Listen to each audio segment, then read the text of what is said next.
Bienvenidos. El libro de Isaías es un libro muy importante, ya que nos hace aterrizar en cuanto a lo que son los textos de la Biblia de una forma mucho más espiritual e intelectual. Isaías fue el hijo de Amós, profetizó durante los reinados de Jotam, Acaz y Ezequías. Entre sus contemporáneos se cuentan los profetas Oseas y Miqueas. Su ministerio duró 50 años, desde aproximadamente el año 740 a 680 a.C.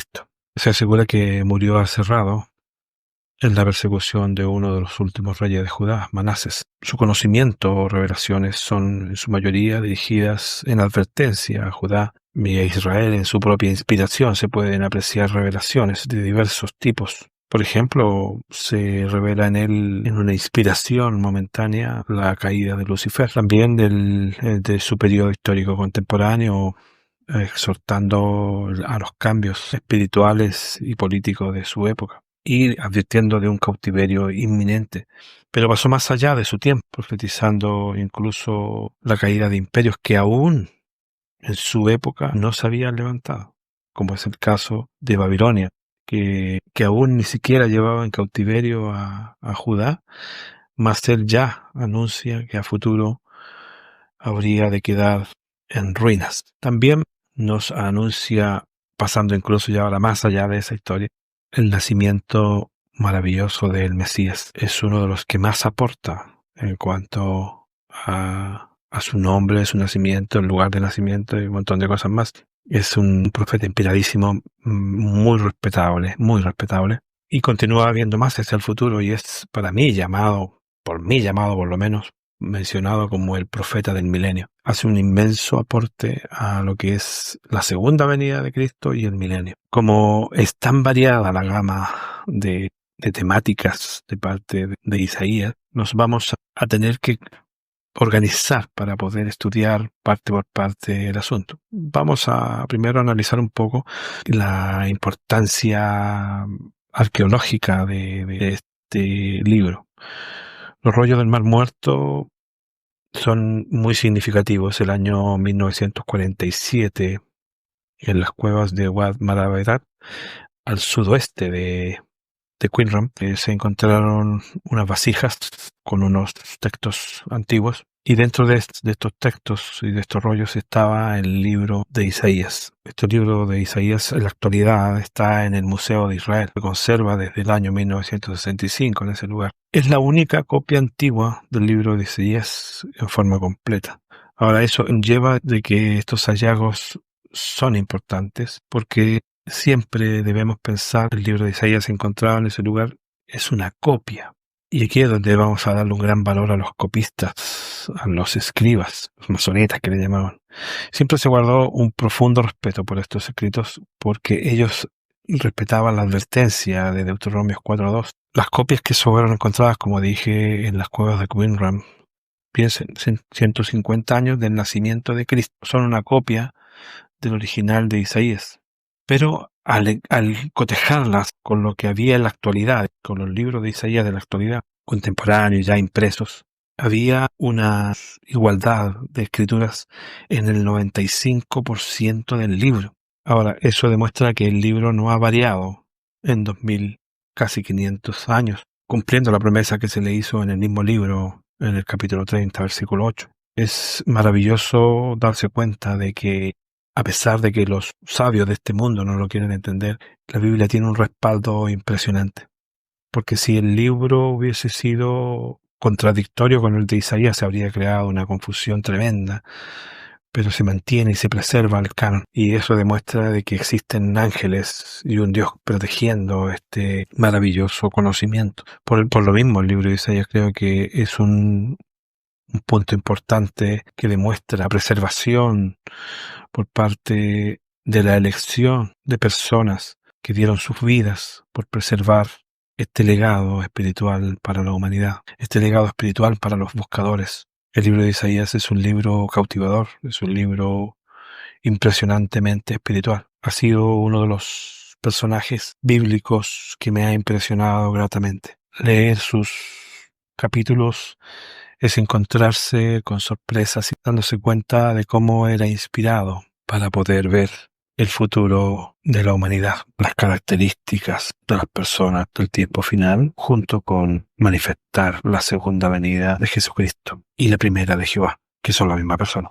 Una de las actitudes del ser humano más manifiestas en este último tiempo, y lo vemos en la corrupción política, y lo vemos en la manifestación de los empresarios y políticos de este mundo, como la ambición y la codicia son una causal de horror prácticamente, porque no tiene límites. Otra de las actitudes manifiestas en el último tiempo son los vicios manifiestos, los vicios incluso celebrados. Se celebra, por ejemplo, al borrachito y se celebra al vicioso.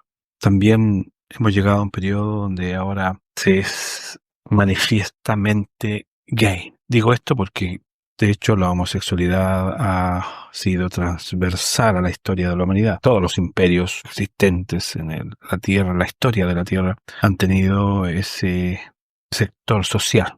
Y de hecho, gran parte de las caídas de estos imperios ha sido a razón de esto, ya que se crea una perversión en el ambiente. Ahora, sin entrar en juicios particulares, lo que sí nos dice Isaías, el sector gay que por muchos, en el siglo pasado, por mucho tiempo estuvo en el closet, iba no solamente a abrir el closet, sino que a romper el closet.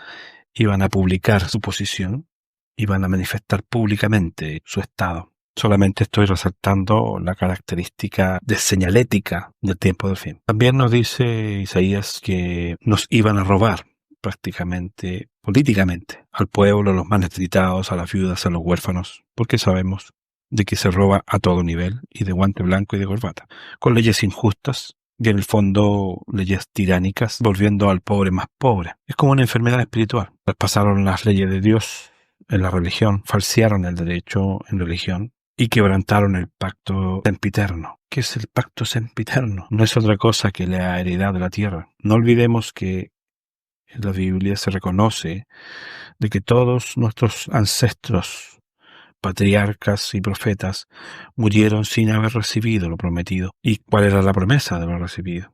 De lo que se iba a recibir. Era la tierra.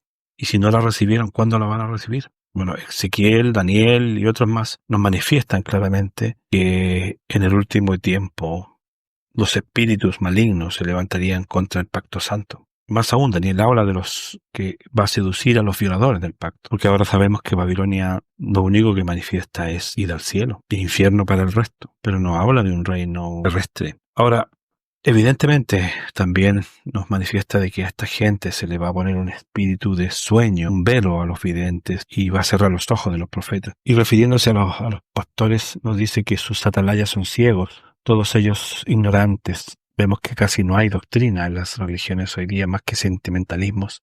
Todos ellos son perros mudos, no pueden ladrar, son soñolientos, echados, aman el dormir. Y estos perros comilones son insaciables, dice Jehová, y los pastores mismos no saben entender. Todos ellos siguen sus propios caminos, cada uno busca su propio provecho, y eso es así en este momento. Analicen el pastorado en este momento. Cada uno por su lado. Venid, dice, tomemos vino, embriaguémonos de sidra, y será el día de mañana como este y mucho más excelente, lo que significa que no esperan la segunda venida de Jesucristo. Ese pueblo de labio honra a Dios y solo tienen en sus doctrinas mandamientos de hombres. Y no olvidemos que Jesucristo decía, no todo el que me dice Señor, Señor, entrará en el reino de los cielos.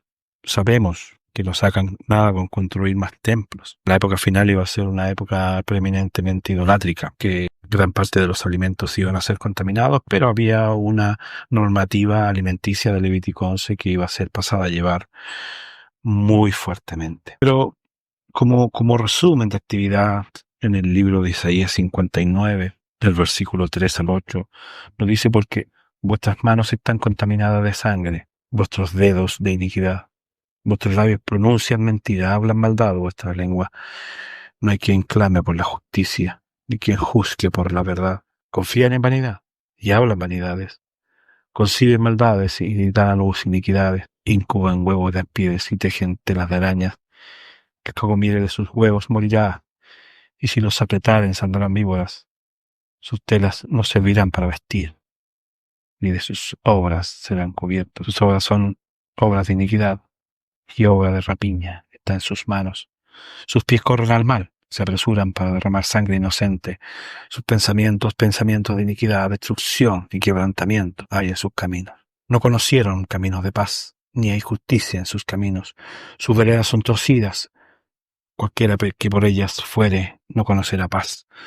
Hoy en día sabemos cómo se desafían países con países, muestran como pavos reales sus armamentos y hacen estrategias para poder llegar y allanar el camino para una guerra global. Para los que no saben, la intención detrás de todo esto está en la eugenesia, el deseo de eliminar a mayor cantidad de personas del mundo. En este momento una guerra mundial sería favorable para la gran élite, porque lograría reducir en gran parte la sobrepoblación, lograría, entre comillas, activar la economía de los países grandes, imperios que están prácticamente en quiebra. No olvidemos que Estados Unidos, gracias a la Segunda Guerra Mundial, pudo tener el pic de desarrollo que se necesitaba. Y ahora Estados Unidos está en graves problemas económicos y requiere de una mano, y esa mano es lisa y llanamente una guerra. Por eso tanta soberbia, tanto desafío, tanto pisoteo, tanta grandeza vanidosa y altiva.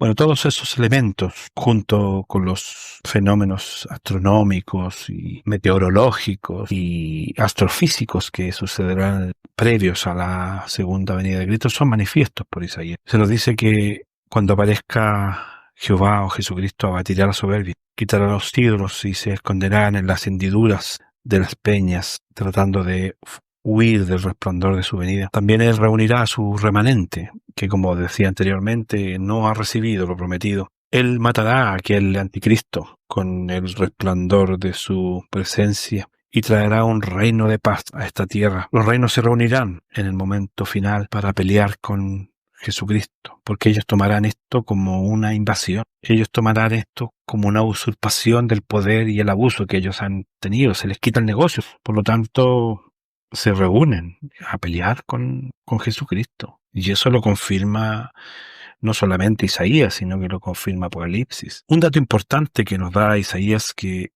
Jehová o Jesucristo viene de lo postrero de los cielos. De Orión sabemos que viene. Pero agrega una cosa muy interesante. Dice que viene con instrumentos para destruir. Y si nosotros sinonizamos instrumentos o aparatos o armas de destrucción para arrasar con todo, no olvidemos que también en ese momento el conflicto de Armagedón llega a un límite impresionantemente grotesco, donde las naciones comienzan a hacer explotar una gran cantidad de bombas atómicas, lo que hará un efecto impresionante en el clima. Las estrellas no darán su luz, el sol se oscurecerá y la luna no dará su resplandor, como también está confirmado en el Nuevo Testamento. La tierra es asolada por esta misma combustión, tanto en el conflicto de algunas potencias contra la venida de Cristo, como lo que estaban haciendo entre ellos mismos. Los que quedaron y que no fueron arrebatados serán consumidos con un fuego al final de Armagedón y la confrontación con Jesucristo. Se cumplirá la palabra de Pedro que dice: y los elementos ardiendo se fundirán, porque la tierra está preparada para el fuego. Hay una analogía muy interesante al respecto. Se nos dice que la tierra fue bautizada en agua, y todo bautismo tiene una dualidad. Todos debemos nacer de agua y de fuego. Por lo tanto, el segundo bautismo de la tierra, que representa al Espíritu Santo, debe ser con fuego. No es la eliminación de la tierra, olvidemos, es el bautismo, es la sumersión. Se sumerge en el agua y sale el mismo ser renovado. Se sumerge en fuego y sale el mismo planeta renovado. Y después de esto, la gran y maravillosa resurrección. Como dice Pablo, os digo un misterio: no todos dormiremos, pero todos seremos transformados en un abrir y cerrar de ojos, porque sonará la trompeta y los muertos en Cristo resucitarán primero. Luego nosotros, los que habremos quedado, seremos tomados con Él. Y se establece el gran texto de Malaquías cuando dice: y los enemigos serán ceniza bajo nuestros pies. Y se establece el reino de Dios con su justicia eterna. Eso es lo más maravilloso. Como un profeta que vivió 500 años antes de la primera venida de Jesucristo puede manifestar más de 2000 años después, con detalles, analizando la actitud de los seres humanos, analizando la decadencia de la sociedad actual y advirtiéndonos del Armagedón que viene en camino, de los conflictos peligrosos que vienen de parte de las ambiciones humanas, de la élite asesina. Como llega el momento en que se acerca el fin, y eso es evidente. El clima ha cambiado, la gente ha cambiado, la política ha cambiado. No olvidemos que estamos, al igual que Grecia, que Roma o que los anteriores, Medo-Persia, Babilonia, donde el imperio actual ha crecido, ha crecido, ha crecido y viene la decadencia, tanto moral, espiritual, política y ética. Son muy pocos los valores rescatables de nuestra sociedad presente. Cada vez es más notorio el hecho de que estamos sucumbiendo ante el mal. Nos estamos curando de espanto prácticamente. Ya como que nos causa sorpresa de que los sacerdotes abusen de los menores, empresarios abusen de sus empleados, políticos arreglen leyes para ellos y los roben en despoblado, que se ganen viáticos y proyectos en forma continua. Es una vergüenza darse cuenta el mundo en el que estamos y donde el pobre es más pobre y con menos derechos y con menos posibilidades de reclamar. Como ya habíamos expresado, su ministerio duró aproximadamente 50 años en uno de los más negros episodios históricos de Judá, donde los reyes eran déspotas, irresponsables, muy jóvenes, incluso algunos inconscientes por lo mismo, porque se crea ese fenómeno de no tener sociabilidad o sensibilidad social ante el sufrimiento del resto de las personas por justamente haber sido criado en la opulencia y haber sido protegido o sobreprotegido por el hecho de ser de una élite especial. El problema creo que reside en eso, por sobreprotegerlos, por darle demasiadas regalías y beneficios. Y más aún cuando estos jóvenes llegan al gobierno, difícil de controlar. Son vividores, idólatras, satánicos, llegando uno de esos reyes a poner fin a la vida de este magnífico profeta. Pero para su época, el discurso y postura de Isaías fue siempre claro, independientemente de avisar en un momento determinado la muerte de uno de los reyes de su época. Tenía un respeto ganado, por decirlo así, por lo menos por ciertos personajes de la realeza. Había en él una fuerza importante. No olvidemos que él vivió en los periodos previos a la deportación a Babilonia. Él anunció cosas que no vio, ni siquiera existían en la posibilidad política cercana a él, ya que en esa época incluso existía el temor de que Siria fuese quien tomara posesión de Jerusalén, pero no fue así. Ahora, él empieza a vaticinar la destrucción de Jerusalén y él dice que si no fuese por un remanente serían exactamente como Sodoma y Gomorra, o sea,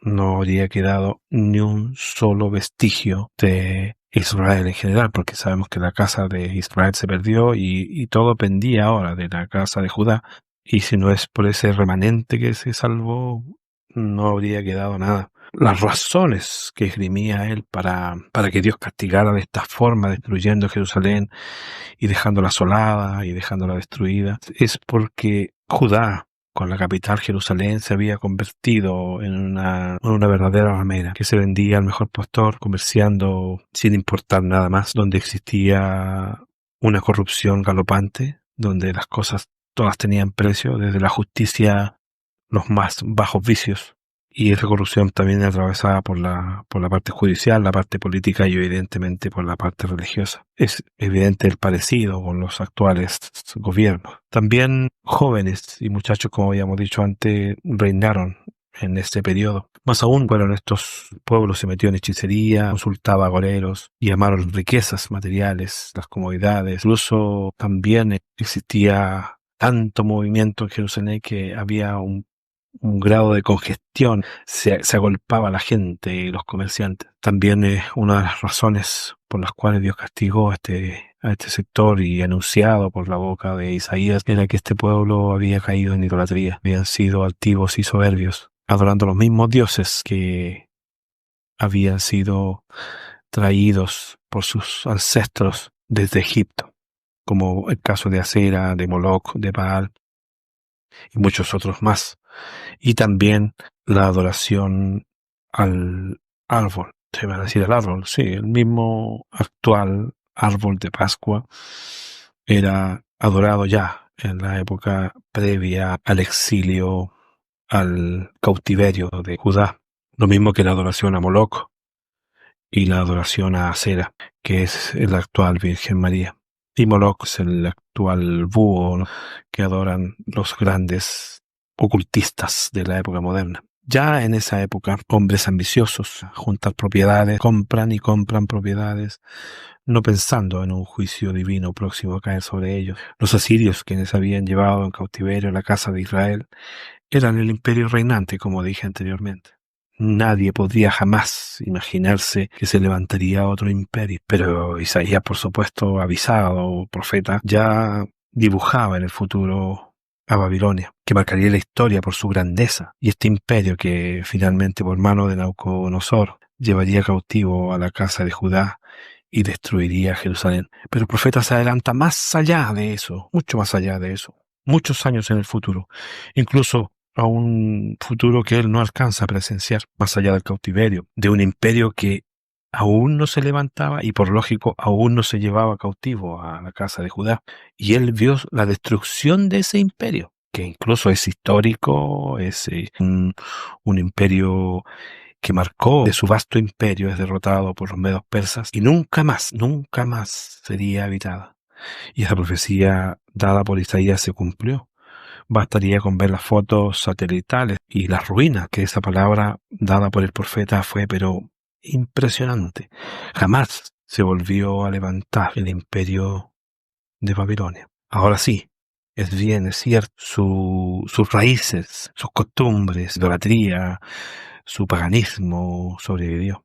Esta profecía nos clarifica que cuando Juan nos habla en Apocalipsis de Babilonia, no se refiere a esta Babilonia de Isaías, sino a una moderna, una futura, una analógica, con la misma ostentación de oro, de escarlata, ¿no es cierto?, el rojo intenso, y de la idolatría. Esta gran Babilonia que supera toda dimensión de poder que se establecerá en el último tiempo. Bien, volviendo a Isaías superó su existencia propia, adelantándole casi 100 años en cuanto a su propia vida, anunciando el cautiverio por un lado y la caída de la primera Babilonia en esta tierra. Isaías sacrificó personalmente querer sacar el periodo más negro del pueblo judío, sacar a ese pueblo adelante y que dejaran la idolatría y que dejaran sus vanidades y que dejaran sus vicios y que dejaran sus lujurias y que dejaran su corrupción en general.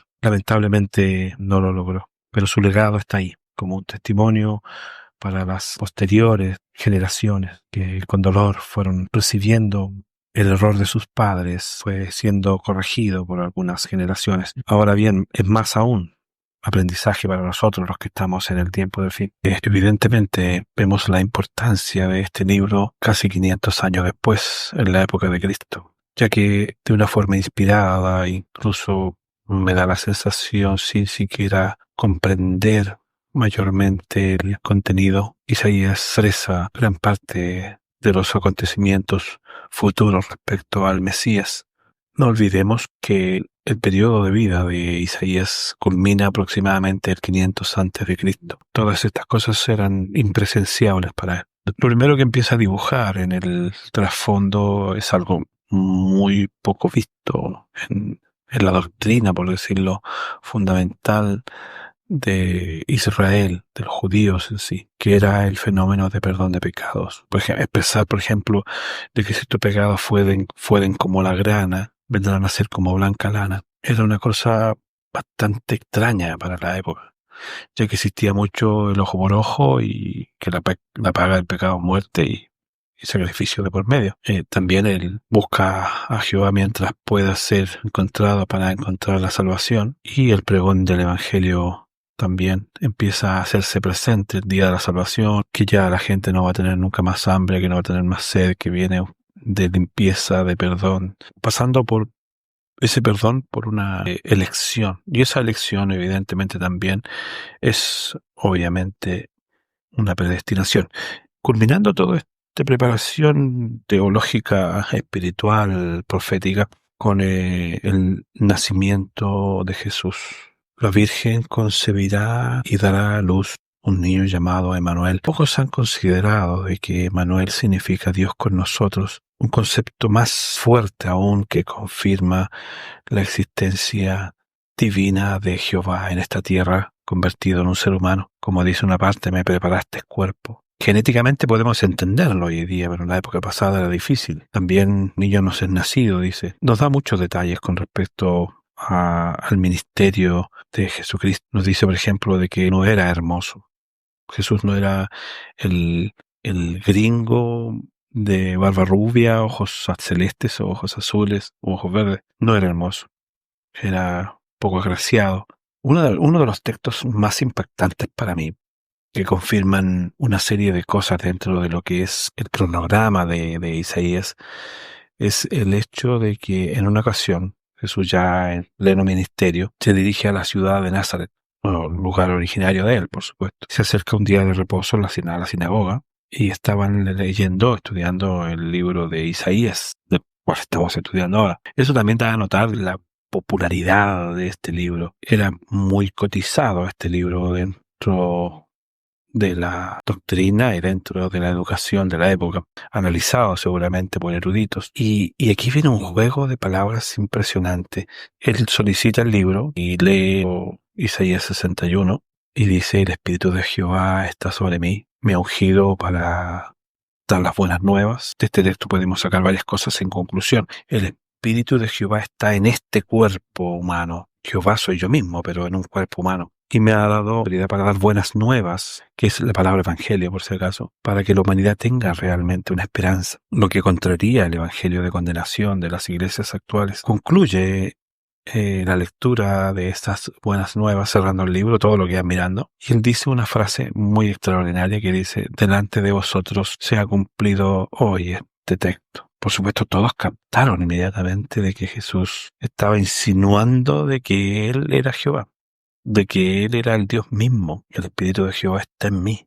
Y por supuesto no lo aceptaron, porque todos sabían de que había nacido en ese sector y que era hijo de José y de María. De ahí nace la famosa frase: no hay profeta acepto en su tierra, que normalmente le precede ya sea la fama familiar o el menosprecio del origen o el menosprecio de algún error familiar o el menosprecio de su posición social. Sabemos que va dejando una serie de vestigios en cuanto a la elección, en cuanto a la salvación. Los textos de Isaías también en cuanto a su martirio. Nos da el detalle que es confirmado en el futuro por Flavio Josefo, de que dentro de todos los dolores que sufrió Cristo, varón de los dolores, le arrancaron trozos de barba con piel y todo. También nos dice que es afligido y no habló.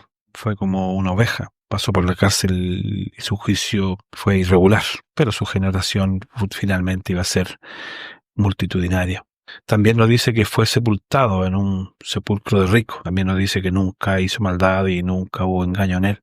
Él fue quebrantado por expiación de los pecados de Israel y del mundo. Dice que en los textos de Isaías que verá frutos de su aflicción. Fue contado con los pecadores, refiriéndose al hecho de que fue crucificado entre los dos ladrones y llevó el pecado de muchos. El legado de sabiduría de Isaías es muy potente.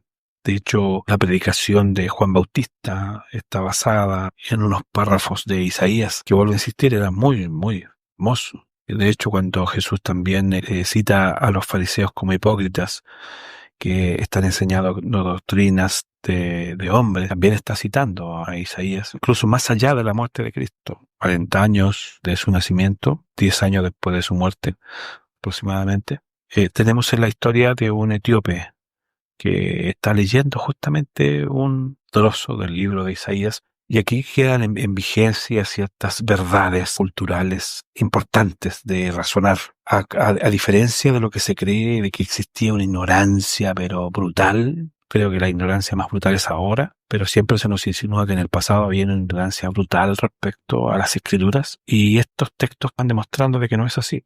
Por ejemplo, ese etíope tenía un trozo del libro de Isaías y para eso existían los escribas. Los escribas eran copistas, del cual ustedes llegaban a Jerusalén y tenían deseo, no sé, de tener un trozo del libro de Isaías y compraban el rollo y eran copiados, pero al pie de la letra, y tú tenías para tener tu trozo bíblico. Podías pedir una copia de los Salmos, podías pedir una copia, bueno, de cualquier libro del Antiguo Testamento. Los rollos estaban todos disponibles para que la gente pudiese leer. De hecho, en las sinagogas los días sábados se leían diversos rollos. Estaban los rollos del Pentateuco, los 5 rollos originales, Génesis, Éxodo, Levítico, Números y Deuteronomio, y así otros libros más, por lo tanto había. Pero estamos hablando de Isaías. Entonces este etíope venía leyendo un trozo de Isaías y se encuentra con unas frases extraordinarias que hablaban de la profecía del Mesías, pero como estaban medias encriptadas, dice, me gustaría entender esto. Bueno, justamente Dios envía a Felipe, quien se cruza con él y que explica de qué se trata el texto. Maravillado, este etíope comprende el mensaje y solicita ser bautizado y convertirse al cristianismo. También es mencionado por Pablo con respecto a lo que es el remanente y también con respecto a lo que es toda la disposición histórica de Israel. También Jesucristo lo hace manifiesto también en la época cuando dice toda planta que no corresponde será desarraigada, y está refiriéndose a un texto original de Isaías. Isaías es muy importante. Yo les pido que tengan el sentido de ansiedad bíblica, poder estudiar todo esto, porque va a ser como un doble acople de esto. No puedo estar leyendo, porque en cada tema aproximadamente expongo por cada tema entre 15 y 30 textos bíblicos, y sería imposible exhortarlos, o sea, leerlos y desarrollarlos. Serían temas, no sé, de 1 hora posiblemente. Van 2 elementos para que lo desarrollen. Y siempre están tratando de los textos ir relacionados con lo que se viene diciendo, en lo posible. A pesar de que igual el espacio a veces quedan un poquito traslapados, pero van dentro de la temática, por supuesto. Lo importante que entiendan ahora es que Isaías dejó muy bien dibujado el perdón de pecados, dejó muy bien dibujado lo que era la elección del pueblo de Dios, el hecho de ser predestinado para esto. Dejó muy dibujado lo que era la próxima salvación que venía, no como ahora que existe una vida eterna de condenación, que sería el infierno, que es un error, pero terrible. Él nos dibuja todo lo que es el ministerio de Cristo, como les enseñó a los discípulos, de cómo Él es la luz, de cómo Él es el camino inicial de todo esto, cómo anuncia las buenas nuevas, cómo fue su martirio, cómo realmente fue hasta su sepultación o su sepulcro con los ricos, cómo fue quebrantado por nosotros y cómo es el legado de su sabiduría. Todo eso graficado en textos. Importante que aprecien. Anunciar algo 500 años antes con esos detalles es porque hay un espíritu común en la Biblia, y eso es lo que me impresiona de la Biblia. La Biblia tiene una coherencia, es como un aditivo, es como estar, no sé, una conglomeración de escritores, pero con un mismo espíritu, porque las cosas van calzando unas con otras. No existe una contradicción teológica fuerte. Incluso es más que fuese una misma mente, y eso es un mismo espíritu. Acá queda claro de que yo creo que ni el propio Isaías quizás comprendió al 100% todo lo que era lo mesiánico, pero está ahí para las generaciones, y por eso también hay un texto que quiero dejar claro, que lo entiendan, que se lo dijo Jesús, que los primeros serían últimos y los últimos serían primeros. Y también se refiere a la comprensión de la Escritura. Nosotros tenemos el privilegio de, uno, presenciar el Apocalipsis, presenciar el fin de las cosas. Podemos entender de mejor manera los conceptos vertidos en el pasado. No es difícil, por ejemplo, entender de que un Dios puede hacerse carne, como lo dice Juan, y el Verbo se hizo carne y habitó entre nosotros. No es difícil entender el Emanuel, el Dios con nosotros. No es difícil entender que Dios me preparó un cuerpo. No es difícil entenderlo por la genética hoy en día. Preparamos un cuerpo y le ponemos un espíritu, y ese espíritu es el de Dios en nosotros mismos. Entonces existen cosas como el mismo embarazo virginal de María. Podemos entender de que puede ser una inseminación intravaginal sin que ella haya dejado de ser virgen. Puede ser. puede ser. Ya las cosas empiezan a entenderse más ahora. Entonces nosotros como últimos tenemos la posibilidad de entender las cosas mejores que los primeros, más garantías de conceptos. Tenemos una mentalidad más amplia por el mismo modernismo, por el mismo aumento de la ciencia. Nos sorprenden menos cosas. Antiguamente eran más tabú. Podemos entender, por ejemplo, de que existan naves alrededor de Dios. Podemos entender eso.